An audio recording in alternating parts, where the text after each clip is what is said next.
Okay, this is the following thing is from a stream that I took recently, and the stream did reveal some things to show the snippet of the preview.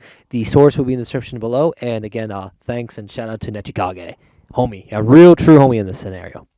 This is the special part of the video where, since people are already kind of coming out with the NDAs and people are already kind of knowing about this, I also had an exclusive preview with NechiKage. Shout out to the homie NechiKage. I also gotten some Bleach gameplay that I will post during release, and I will use for tips and guides on certain characters, certain videos, and using my review. But I'm under NDA. I cannot use that video clips until the release or until it's okay by the community. But so far, most of the community does agree. I'm gonna say, hey, story mode fans, it is like the comparable level of Storm 2, Storm 3, Storm 1 story mode, where it's very depthful and very long. It covers all Bleach, and it will get you very familiar with Bleach and its anime and its lore. There's a lot of things you can do in the story modes and the alternative story modes. It provides plenty of time, and it will be, like most people are saying, 20 to 30 hour commitment.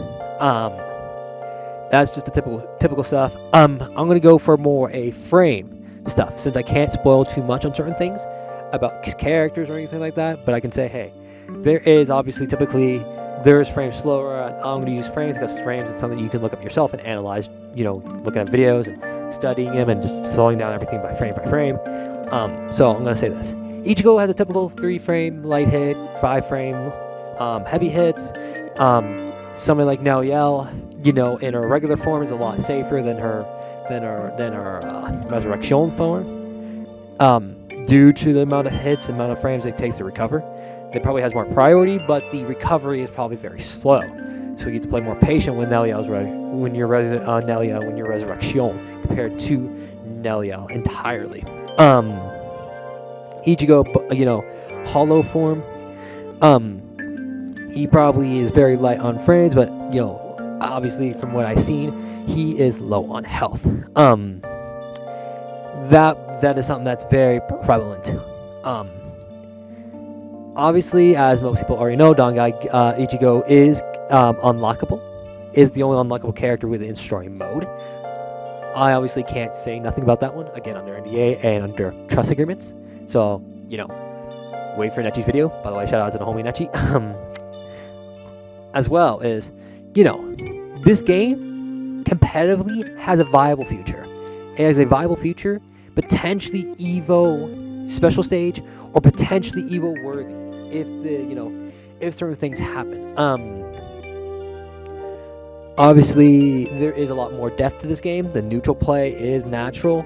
Obviously, other typical spiel is you need to actually learn the game. Neutral, aggression, taking turns, pokes, playing safe, playing the neutral. There's no neutral script tech that's very powerful and overrides everything. It's not very fast-paced in terms of dash and stuff. You have to learn the neutral. You have to take your time and play patient and play smart and play with your brain cells. There is no dumb mash here. Even if there is a easy control scheme, you cannot mash. And if you do quote-unquote mash, you're not going to gain as much control. Yes, when you do regular controls, like everybody else is saying, if you do regular controls, you have more control and you can do more damage. Comparably to the casual mode, or the casual control scheme, where you can mash. You have less control, and you have less variety of combos that you can do. So, new players need to learn full control. And if you guys are fine playing casual mode, or casual control, that's good. That's there for you. But for the people who are trying to get better or trying to learn full experiences within arena 3D fighters like Tekken, Soul Calibur, etc., Beast Roar, stuff like that. You need to learn to play a certain way and learn how to do combos, learn certain combo executions, and learn how to execute each thing perfectly to maximize your damage and potential. Obviously Aizen, for everybody knows, he has many awakening forms.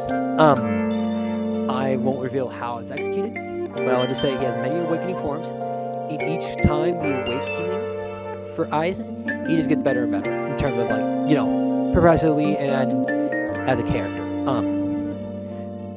there probably is like some steps or gaps, I would say, that Aizen will slip up. I would say, but overall, Aizen is still a good character to play.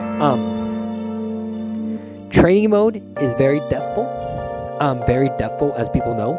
It is very depthful, and it will really get into scenarios that a lot of people in the community can test. So people won't have to use their friends, so you can just test on training mode, which is going to be very good for the community. Very good for the community, really good for just testing stuff out and getting the theories down fast. And it'll all be just going to be refinement. It'll be just refinement at a certain point, and I love that. The final stages of this game's evolution competitively will just be refinement and just learning proper movement and proper tech and proper stuff. The gameplay competitively is gonna be a lot more intense. Like people are gonna be like when they jump into this game, you will be a cultural shock. If you are a Storm player, prepare for the cultural shock. If you are a player that's Tekken and Soul Calibur people, you'll like it. You'll eat it up. But for people who are Storm, enjoy, prepare, learn, grow. Get ready for something new to grow with and to adapt. And this will be a good entry point for somebody who is a Tekken stan and a Soul Calibur stan and all these other fighting game stan. I will recommend you to play Bleach Rebirth of Souls to get into these games, because will be your gateway to those experiences. And be open to Bleach. Bleach at first will be like, oh man, this is going to be very difficult. I don't have my neutral skills. I can't mash. Just be open-minded and learn. This is your boy Sing Kun. Thank you for the stream, and I am out.